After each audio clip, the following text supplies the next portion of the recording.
All right, guys, we got this. Let's go. Gun wide trip sweep. Pros X go. On one. On one. Ready? Ready.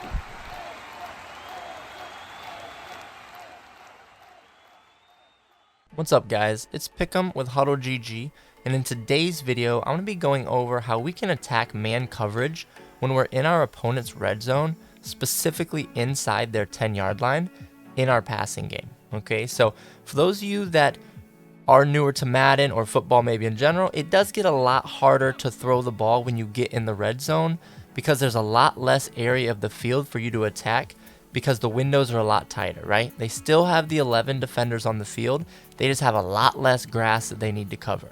So the way that we're going to beat this is we want to attack the outside, right? So when we're in these tight quarters again, they do typically have a user in the middle of the field, and the better the player is that you're playing against, the harder it is to throw it into the middle of the field, right? So what are we going to do? We're going to use the new freeform passing mechanic to make this happen. So you do need to go into your settings and your game options, and under skill-based passing, you're going to have three options. You're going to have placement, you're going to have placement and accuracy, and you're going to have classic. Okay, we just want to make sure we're not on classic. If you're on placement and accuracy or placement, you're good to go. On your reticle max distance and reticle speed, these two settings you do want to play around with in practice mode to see what you're most comfortable with. You can see here my settings are far and 9 out of 20, but again, this is a personal preference. Go in, practice a little bit, see what you feel most comfortable with. Okay, and the route that we're going to go over in this video is the red zone fade route. Okay, so earlier on in this video, I said inside the 10-yard line is specifically what we're talking about once we get into the red zone, right?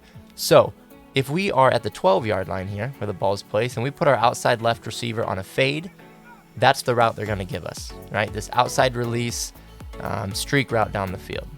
If we are inside the 10-yard line, right, anywhere inside the 10-yard line, I really like this inside the 5, but anywhere in the 10 it'll work.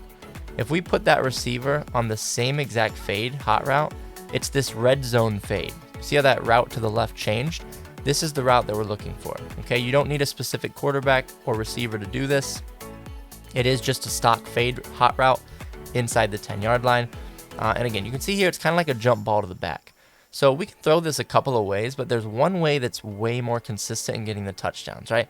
First way you can throw it if you want is you can throw a jump ball to the back, try to go up and get it, but that's the animation you're going to get a lot of the times, right? We're going to be able to high point that ball with our receiver. We're going to be able to get to it, right? DB's not able to get his hands up there, right? But he is able to attack our receiver's body and knock the ball out, right? And you're going to get this animation 80% of the time, right? You will catch it maybe 2 out of 10 times, but that's not the consistency that we want to make sure that we can make these throws over and over, right?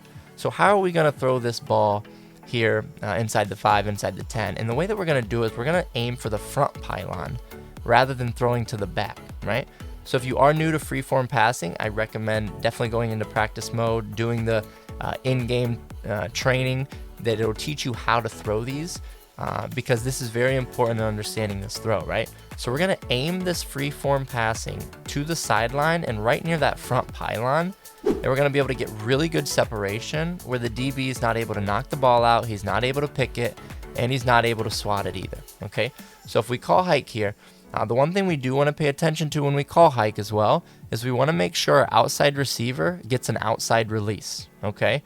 If they are shaded to the outside, this is not going to work, okay? But you see that outside receiver is head up on our player, so we should be able to get the outside release and make this throw.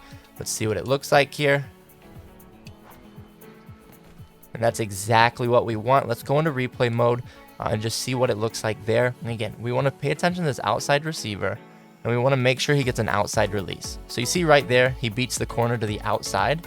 That's what we want. At this point, you can see I'm starting to throw it with the quarterback.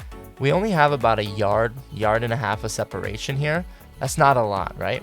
But the way we throw this away from the defender at the catch point, you can see we now have 4-5 yards of separation between the ball and the corner, right? They're not able to swat this. They're not able to pick this. They're not able to attack your receiver and knock the ball out here. Okay, so let's run it one more time just to show you how consistent it can be. Right, so we see the outside release, and we make that throw right to the sideline and get the touchdown, right? Now, The one thing that I did mention you do have to be careful with is if they are shaded to the outside, right? So you can see the corner now, he's head up. If they shade outside, you see how he takes a step to the outside there? We don't want to throw this, all right? Because if we try, and we try to throw this same route, the defender's there. If it's a good user, he's going to click on and he's going to get that interception, right?